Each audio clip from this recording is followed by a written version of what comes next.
Sara Storer is one of our preeminent musical artists, a story writer and singer of great insight and power. She has the golden guitars and the longevity to prove it, and her new album, Worth Your Love, is another excellent release. So I'm really looking forward to talking to her about it. Hello, Sara. Hi, Sophie. It's so good to see you again and to have listened to this album quite a bit now. And musically, lyrically, thematically, I just think it's a work of incredible heart and passion and love, actually, love for the world. And I think that's my Yeah. impression of you as an artist is that you radiate outwards. And I'd like to start with the title song. Worth Your Love, which is, you made an album with your brother Greg that featured his daughters, but there is a different niece on this song and a family story behind it. So I'd love it if you could tell us that. Yeah, I was at my niece's wedding, Maddie, and her sister, Sammy, sang her a wedding song, like as a gift. Maddie didn't know about it. It was a surprise song written by Sammy and my older brother, Doug Storer. So, yeah, and Doug played guitar and Sammy played guitar and Greg played a little bit of banjo. And the song was just, to me, was absolutely beautiful. The melody, the lyrics. So I asked Sammy whether she'd think about putting it on the new album and featuring in the song, doing it as a duet. And so I was so lucky, luckiest auntie ever to have all these incredible, talented nieces that, we get to share music together. I wouldn't mind betting they think they're lucky nieces more than the other way around. But to have I you don't there know. actually as inspiration and example, like to say, well, you have this incredible catalogue of songs that they can look at and probably learn from, hopefully sing along to as well. Yeah, look, it's enjoyable. Well, that's not the word. It is, there's something very, very special when you get to share music with family. But in particular, our family love music, and it's more than just, a claim to fame of recording a song and having it out on radio. It means so much more than that, music, because, we're the family that you'll find at Christmas or gatherings, we all end up at some stage in the night late, jamming away, and it doesn't matter if it's not perfect or rough. It's all about sharing the joys of music together and yeah, coming together. So the album you made with Greg was called Storer, and it produced a golden guitar for the song Dirt Kids, which is one of my favorite songs of any album, I have to say. But I'm thinking about Doug and wondering if all these years he's been looking at you and Greg making music together and thinking, why aren't I in that band? So, All you have to be is dodgy and you'll fit right in. yeah, because I was thinking, oh, he's written this song with Sammy. It's like maybe all this time he's just been out there hoping you'd want to write a song with him. Oh, yeah, look, Doug, actually, you have to give Doug credit. He wrote Raining on the Plains and I put the melody to it. Oh, So there is, Doug writes, he writes great stuff too. Just secretly, he just plays them at home. And when we have a get together, he'll say, oh, I've written this one and sing, and it's just beautiful. And I think Greg Storer is an incredible writer. And I think the world should know about Greg Storer, but we know that will never happen. It's just, he's a farmer from Warren. But I'm a bit biased again, a bit biased about my nieces and my brothers. Yeah. I think it's legitimate bias because the quality is absolutely there. I can only imagine what happened in your household when you were all growing up to produce such wonderful musicians in one family. Oh, it was a lot of music, and it started at 6 o'clock in the morning with Dad tapping his foot on the kitchen floor with his piano accordion playing an Irish jig, and then he'd go and jump on the header. So, as long as it was a good song, music was welcome. Welcome. The doors were never shut to music. Go to your bedroom. I don't want to hear that. It was, what have you got? Yeah. Right. Which is a great philosophy, actually, to inspire all of you to be creative and to perform. Like, what have you got? Yeah, just well, back then we weren't really playing music. It was more just about listening to music, and I remember playing Dad, have you heard this song? And Dad would play a song and then say, listen to these lyrics, they're just beautiful. So I guess without knowing, he was teaching me lyrics are so important. Just getting things right and saying it so it takes people's breaths away, or changes their world in some way. Because I saw, my dad never cry, have a tear in his eye over some lyrics, just old farmer had little tears. So that was a big deal to me. Yeah. Well, and you do use words really precisely. And there's a song on the album called Blind Freddie. Now, I thought I was the only person left who knew about Blind Freddie, because my parents, my grandparents used to say, oh, Blind Freddie could have seen that. But I don't hear it used that much anymore. So I was really pleased to see that. Yeah, and it came from someone else. I was talking to them and I was very frustrated about something, and she said, even Blind Freddie could see that. And I ran off immediately. I said, that's a song, that's a song. And then I just wrote about all the things that I think I see in life that other people may not necessarily have seen ever. And that's why I say, just, do you even see the sign that says slippery when wet, or do you just walk around with blinkers on? I mean, both are probably good. Maybe I take too much in and my mind doesn't slow down. When you're just jumping from one thing to another, maybe it might be a good idea just to put blinkers on every now and then. Except then you'd be going against your own nature, and I do think it's a great idea for artists to go with their own nature rather than fight it. True, yeah. And I also think, this is actually leads it nicely into my next question, which is about you being such an astute observer of life and people. And you have two songs on this album that are a juxtaposition, both drawn from life. Get In Before the Brolgas Do is about kids being playful, and Kids on a Rampage is the opposite. And they come close together on the album, and it's just that sense of life, even for little people, not being straightforward. Well, look, all kids should be just little cheeky ratbag kids that climb trees and get into mischief and, go for a ride on the motorbike without their helmet when their mums aren't looking. That should be the naughtiest it gets. But unfortunately, kids today are absolutely getting out of control, and it's not their fault. They just don't have boundaries. It may not even be safe for them to be at home at night anyway. So I know we put a lot of, we go cook at these kids, but really, and I know it's difficult as parents. Even my boys play up where you have to really pull them back in line. As of yesterday, there is no more Xbox machine. Just letting you all know that went in the bin. But yeah, I think the best thing, of course, for kids, and especially in today's world where it's just, I think, getting harder and harder, is for kids to have a healthy, happy childhood. What a good start in life. Get In Before the Brolgas Do, that is something really special, that song. So I work with Opera Queensland. I've done a couple of little runs with them where we go out to regional Queensland. We work with the kids. They feed me information. I run away that night, write the song, come back to the school the next day and say, here's your song. And that is the kids from Camberwell, which absolutely didn't want to be a part of it at the start. Not the kids, but the school itself just didn't have the time. So we turned up anyway. And I said, I'll just do it on the day. We don't need to Zoom the kid. I'll just turn up. And we did. And it was really hard getting that info out of the kids because all they do is go swimming, fishing. I go swimming, miss. I play with the dog, miss. I kick the football, miss. Next kid, I go swimming, miss. And I said, where do you swim? And then what do you do? And then finally, this gold started coming out. Right. And they were talking about the brolgas and getting in and eating the water lily seeds before the kids, because the seeds are apparently really sweet and yummy. And you've got to get in, miss, before the brolgas do. And there it was.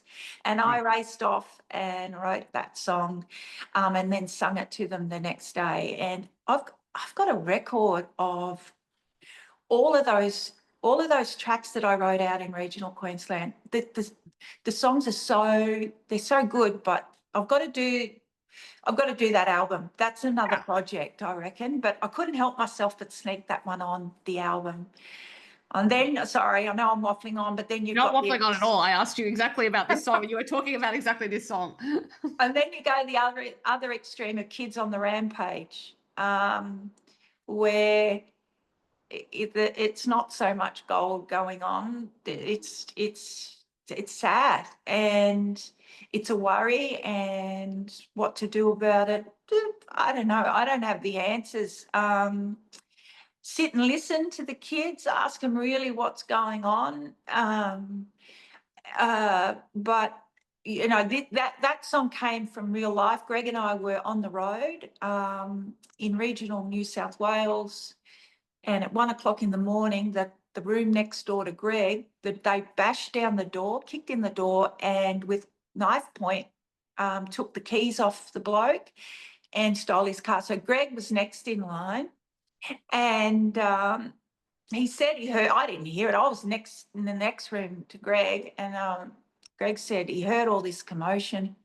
He didn't go outside until the cops turned up. I said, "You big chicken, Greg Storer."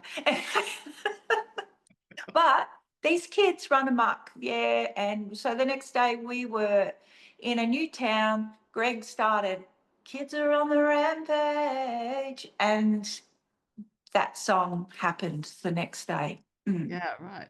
No, I did not know about your Opera Queensland activity. And see, now you've mentioned you have all those songs. Like, I can't stop thinking about you doing that album. I'm thinking there's going to be this rich vein of Queensland, like Western Queensland songs or something. And I'm sure they are full of beautiful imagery and experiences.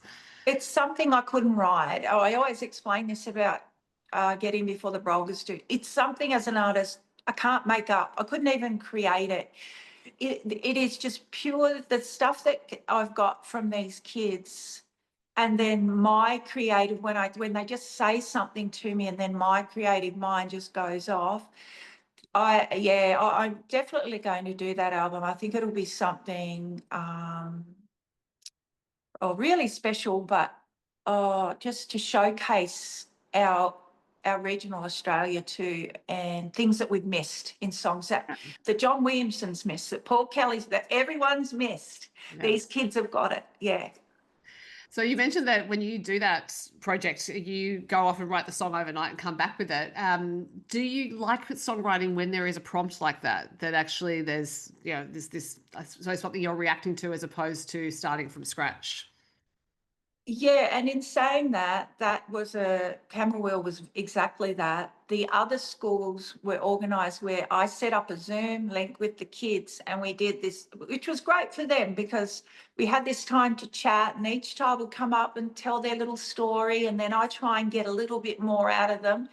And and so that helped, because then we went and visited them, and I had the song ready to go, and Opera Queensland had the song, so they knew how to play it, so they were playing beautiful music. Mm-hmm. And then we put on a concert for the town, and all the parents would come and watch the kids be involved with their song.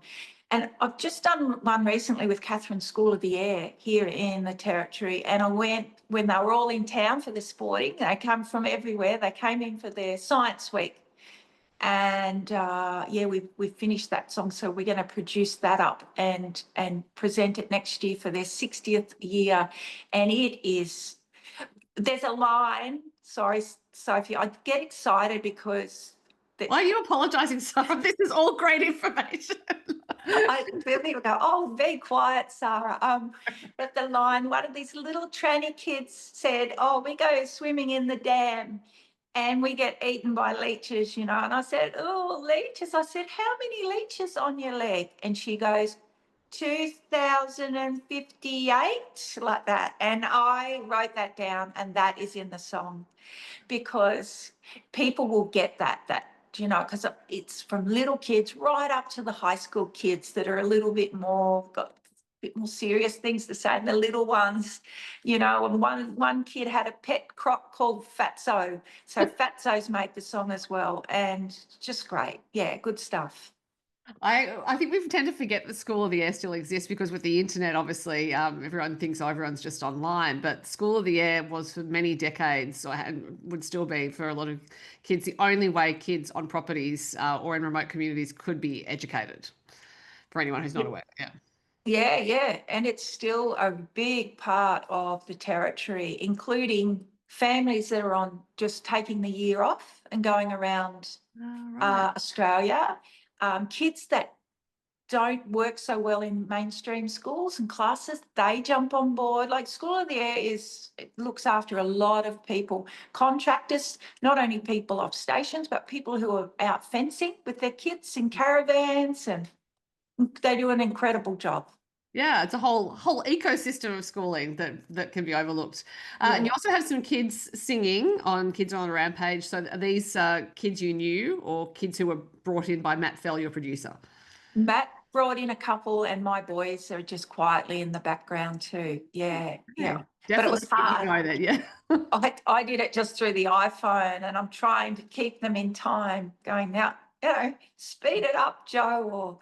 And then someone had punched someone in the ribs, or someone didn't say something, sing it right, and then they'd all attack him. It was hard work. I don't, yeah, I You're don't going to repeat envy it. working with animals and kids. It's not fun. No. For anyone who doesn't know, you have four boys, which is, well on the way to being a footy team's worth. So that's hence the It's punching in the ribs. absolutely, and that's all they want to be is football players. Right. Mm, mm. Well, they're in the right country for that. We do like a lot of footy player. But yeah, that's also a part of your story as we go deeper into the album about motherhood and the role it's played within your career. And one of the songs that's about the music industry that you have on here, or music careers, is on a limb. And you've had such success and also exposure from early on in your career. Your first album was super successful, won golden guitar. So that's you were touring. There was press at the time. Just reflecting on what was in the song as well. At the time, did that feel like a shock? Like it's such a big change to your life? Yeah, it was full on, but I knew no different. Uh, I just thought I just rolled with the punches basically, and because I was lucky, I went straight into it.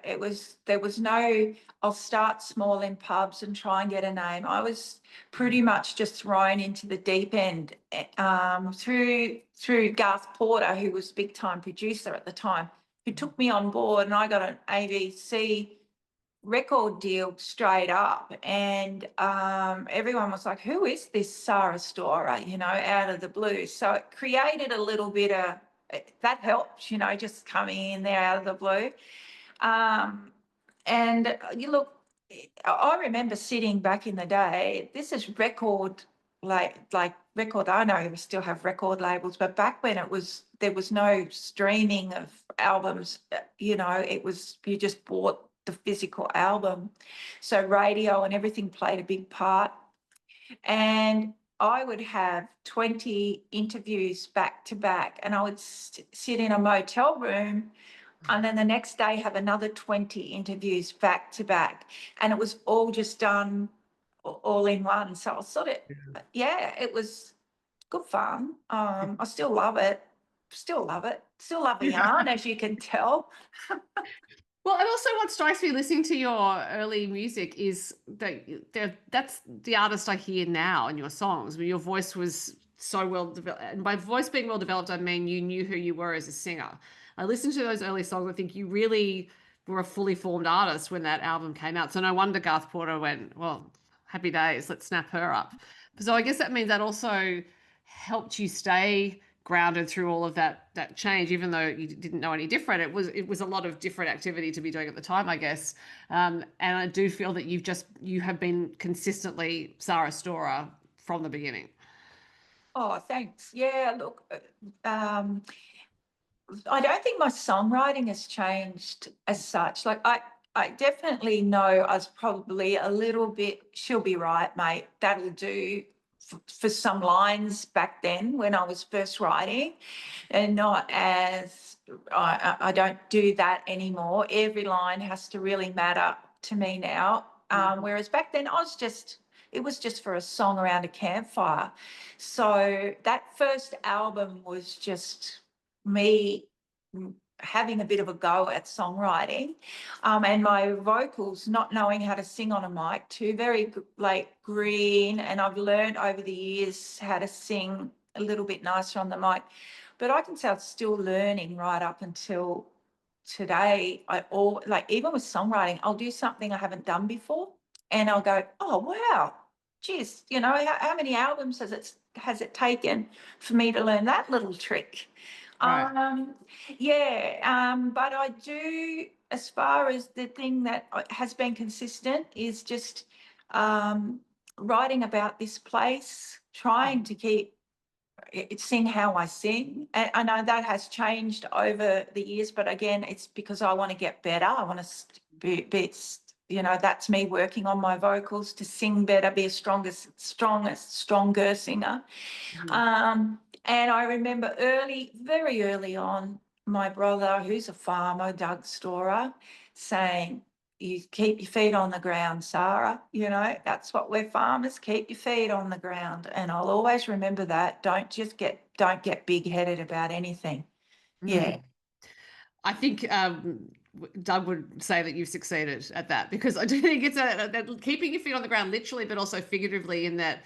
The literal part is, I do think I have a sense of you as an artist of being so connected to nature as well. You write about it in your songs, but just that sense of you're really grounded literally. I do love, this is going to sound silly, but literally, I love just going for drives in the car and just looking at the trees and looking at the country. And you can just stare at a tree for a while and just enjoy it and think, how long have you been there? And silly things like that. And again, I guess it's just growing up on a farm, being around mates too that loved the bush and loved the trees. And you learn from your friends too what to appreciate, not only your family, but you have those friends that just love nature. And yeah, so I learn a lot from a lot of people. Yeah. And you live in one of the most beautiful parts of the country. You're in the top end, in Darwin. And I remember catching the bus from Catherine to Darwin and spending the entire drive until the sun went down looking out the window at the tree. So I totally understand, like, staring at one tree, because I kept thinking, the one hand, I could interpret this landscape as being boring and the same, in inverted commas.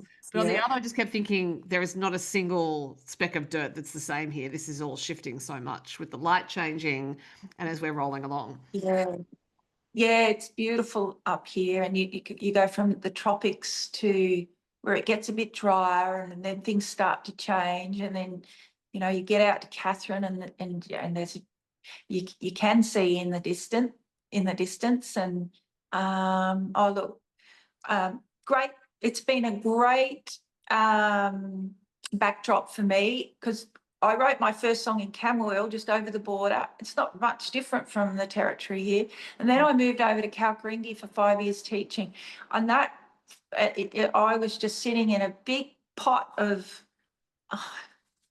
I don't know what you say, but big pot of ingredients for songs, really. And I was just, I'll add this, add that, go to the rodeo, I'll write about the rodeo. Yeah, great place to start my songwriting, to practice on, really, to get better. And now I just write wherever I am. I haven't only lived in the territory. I've lived on the Central Coast, hitting the roads. We were out on the roads 24/7, trying to find songs, using my family a lot to keep that rural influence too. Not, because I love singing about our regional Australia. Yeah.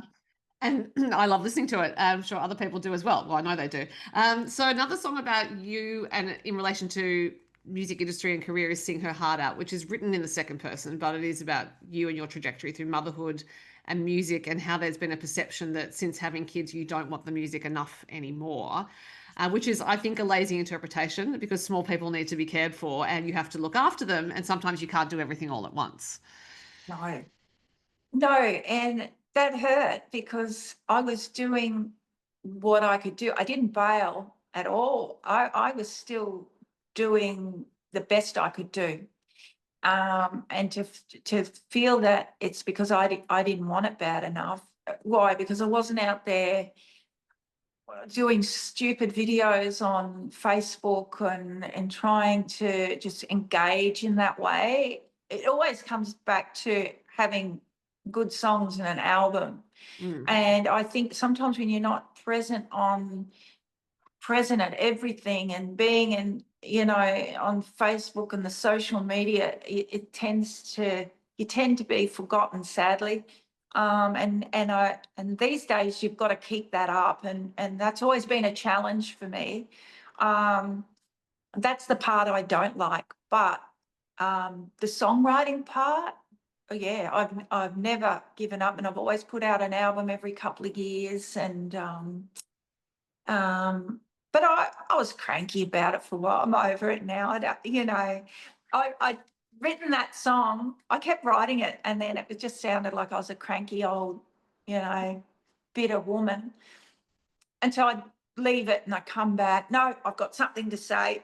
And then I'd write something that just sounded grumpy. And then finally Sing Her Heart came out, which still, I guess, has a little bit of, I don't know, a little bit of something to say. But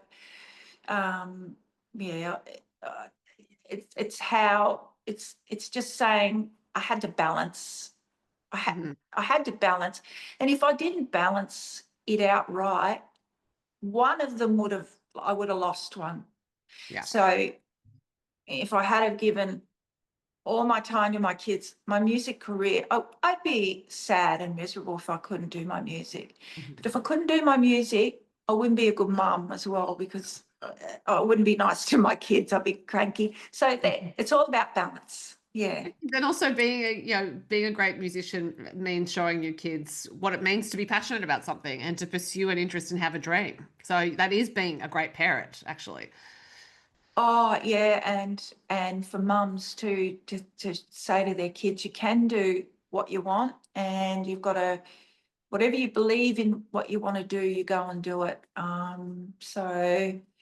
They see me, they say every now and then, not this song again, especially when I'm learning a new song, not this song again. And that makes me think, oh, is this song no good? Like, and then I think, no, it's just my rat bag kids. Yeah. Your footy mad rat bag kids, it doesn't sound like any of them have picked up an instrument, unfortunately. No, sadly they haven't. And I keep encouraging them. I say, boys, if you're out the front singing, or you're even just a band member, you'll get the girls. Trust me, you'll get the girls. But that hasn't even worked. Well, maybe in time they will change their minds. But also to your point about, not being present on social media, those sorts of things in the way that people expect you to be. I do think there's just so much demanded of pretty much everyone in creative fields when social media is a separate skill set and it's a very hungry beast, and suddenly it's not enough for you to be you and to make these amazing songs and keep putting out albums. It's actually, develop this whole different skill set and do it really quickly, but we're not going to instruct you how to do it. In fact, there's no one who can really instruct you how to do it, but I'm going to judge you if you fail at it. Yeah, I don't want to have to be as good as social media as my music. All my energy goes into my music, and that's what I'm really good at.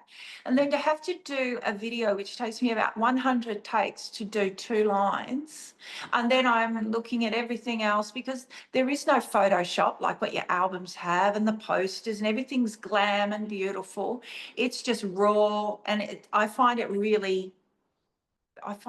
difficult. And then, how much do you put into your Facebook and your Instagram? Because sometimes yarning too much and people just go, oh, another yarn, and they just flick you anyway. I know I do. I go, I don't want to hear it again, So there's a really fine balance between how much you put on Facebook so it's still interesting, before you get flicked. Yeah, it is a tricky situation. Unfortunately, it's not going away. But you do you have the music, but you have other things going on as well, because over your shoulder we can see an artwork. So people who are watching the video, there's this beautiful, colourful artwork behind you. Now you have been creating art for a while, and you recently had an exhibition, I understand. Yeah, in Sydney, in Balmain, and was really lovely. It was such a confidence boost for me because I didn't know if my artwork was any good. I had no idea. All I did was look at it, and I felt that I think this is really lovely. I think, maybe I could start selling them. And because I was painting for everyone and giving them away. And then this lady said, I love your stuff. Do you want to do an exhibition? And that just gave me the confidence that I needed, that little shove of, yes, I will. I'm going to do this, and start believing in them and trying to sell a few. So the exhibition went really well. And yeah, I've got another little exhibition slash concert coming up the 29th of August in Brisbane at Nudgee College, and you can buy a ticket. And I showcase my art, and then I sing the artwork as well. So, because I've done a painting for every song off the new album. Oh, fantastic. What a great Yeah, idea. yeah, I've sold a couple of them already. But that's been fun. And yeah, I love it. I just get carried away in painting. I can look up and spend hours, and I go over to the house. There's no one's done the dishes or the washing or the looks like a bomb's gone off. With four boys, I'm not surprised. But when you were making the paintings or creating the artwork to associate with each song, were you tapping into the feeling the song gave you as the creator? Was there a particular lyric in each song that was inspiring you, or was it different for every painting? Yeah, I sit for a little while. I have it, I think. I might even get a scrap of paper and do a mock sketch just with a grey lead. I'll do a river here. But I always try and put a little bit of humour in my paintings because my songs have a little bit of humour. Blind Freddie, it's at the moment my favourite painting, and I've done the territory landscape, and there's a bush track that runs through, and there's some little people walking, and then behind a sign that says beware of crocs, and you've got a couple of little tourists taking a photo. There is a crocodile standing behind the pole, but you can see his nose. And it's like even blind Freddie could see there's a croc behind you, hiding behind the pole, ready to eat you. So I do little, but you have to look closely because they're really big paintings. And I put my little bit of humour. I do some boys piddling on logs, or there's a couple of drop bears through my paintings with red eyes. And I just have a lot of fun. Yeah. I almost was that tourist in Darwin the first time I went, because I went to the museum, and then because it's right near the water, and so I trotted down to the beach and thought, oh, there's no one here on this beach. Da, da, da. And then I looked up and there was a sign saying crocodile. Yeah. Don't be on the beach. I just thought, okay, I'm an idiot, and walked away. You're lucky. It's only a matter of time. Look, we go down there and we tell the boys, just stay a bit back. But at night, don't go near the water. But you see people swimming in there. They're mad, I reckon. Absolutely mad. Yeah, Um, I agree with you. we've all done it. I remember when I first started at Kalkaringi, I had to get out to Tipperary Station. I had to cross a couple of creeks, and I got to one that was just over it running. And I thought, oh, I'll go out and test it. And I sort of walked out into the water a bit. And then I just had a moment of, you ding dong, get Yeah. out of the water now. And I bolted out of the water. I just didn't even think. So they say, in fresh flooding creeks like that, it's there, not necessarily there, but they're everywhere. They are. Yeah, I even double check the swimming pool before I get in. I shouldn't laugh because that's, serious. They're major predators. If anyone doesn't need a reminder about how they're everywhere, there is one in the Darwin Museum called Sweetheart, who is stuffed, thankfully, and massive. Yeah, yeah. We've got a little place out at Adelaide River. It's about an hour south of Darwin, and we've just spent the weekend out there. When we first went out there 5 years ago, didn't see crocs. Now, I'll get the gator and we'll just drive around the edge, and before you know it, big splash and one's in, or we can You can see them lying on the banks, and I say that in 5 years, think they're either getting a little bit more confident or they're growing in numbers. Yeah. Mm. Adelaide River is a lovely spot. I've stopped there before, and I think the pub there has like the bull that was in Crocodile Yeah, Dundee or yes, something like that. yes. Yeah, that is absolutely right. Yep, Yeah. yep. So a good tourist spot for anyone who's going through. Now, speaking of touring, you have dates coming up. You mentioned one at Nudgee College in Brisbane, but you are going quite a few places, including Tom Curtin's Catherine Outback Experience, and you and Tom go way back. Yeah, oh, it'd be good to catch up with Tom. And the date I chose, we've worked out that he's releasing his album that day. So that's going to be a special gig because Tom's obviously going to jump up and sing a few songs off his new album that will be out. And I'll do songs off my new album. And yeah, looking forward to that. And got the Gimpy Muster this year. Just doing a few little gigs around New South Wales and Victoria, and then off to Tassie later in the year. Got 3 shows. If there's anyone from Tassie, I'm heading down there, which will be lovely. Now, one of the shows in Tassie is at Wilder, which is where your producer Matt Fell works from. So Yes, will he be present, like participating in the show? he will be. He's helping me out for those 3 shows. And when I play with Matt, it's like you're in a 5-piece band. That's how I feel. He's one guy, and the way he fills in gaps in music, it just makes it sound big. And it's only, him and I. I love working with Matt. Yeah. So, I mean, this album that you've made with him, I can hear through it, even though some of the subject matter is serious, as we've talked about, kids on the rampage, and sing your heart out on a limb, for example. There's a lightness to it, layers as well, which was a previous single. There's a layer, there's a lightness to it, and so I just get this impression that yeah, you really enjoyed the experience of making it. You've said you enjoy working with Matt, but as an artist, it does feel like you must have felt like you were in a place where things were flowing, because that's certainly what it sounds like.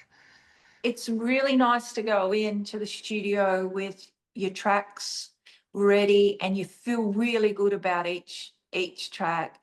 I never ever go into a studio if I thought the album was half baked, or you're just throwing in songs. We had to cull. So there's songs that didn't make that album. I normally end up with around 16 to 20 songs, and we cull them down to 12. So some might just be a little bit similar to each other. And so I when we're ready to go. So Right. in the studio, and it's one of my favorite things, apart from writing a song. And then I think that's it. I think I've finished. I've got another song done. The next favorite thing is being in the studio and watching your producer, put the music, turn that me and guitar into, a fully fledged song that goes on to an album. Yeah. Oh, it's so much fun. And I listen to because often you put layers on. So you start with just the drums and a basic guitar, and then the drums come on, and then the bass is added. So I get to hear every instrument being layered on top and it's just when you hear another instrument, you come in and it just lifts the song again and lifts it again. It's just really, I can see why people would produce music. I couldn't do it. I'm not smart enough, and that's why people like Matt Fell blow me away with how they can do that on songs. Mm. I'm pretty sure you could if you wanted to, but look, we don't want to do Matt out of a job there. No, I don't think I could.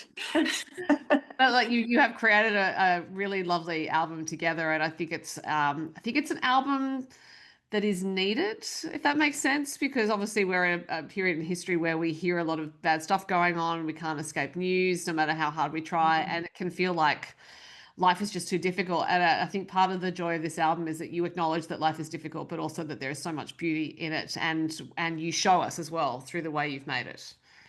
Oh, thank you so much. Yeah, I do. You worry about things, what's going on in the world at the moment. And I've always been a believer, don't get bogged down in and I do every now, it builds and builds and builds. And I go, oh, we should really start worrying now about what's going on in the world. And I go, no, the world sorts itself out. We always sort ourselves out. And we're going to be around for many, many, many, many years. That's what I believe. So just calm down and keep enjoying the bits that you can enjoy. And we are so lucky. Oh, don't, like, you listen to what's going on overseas.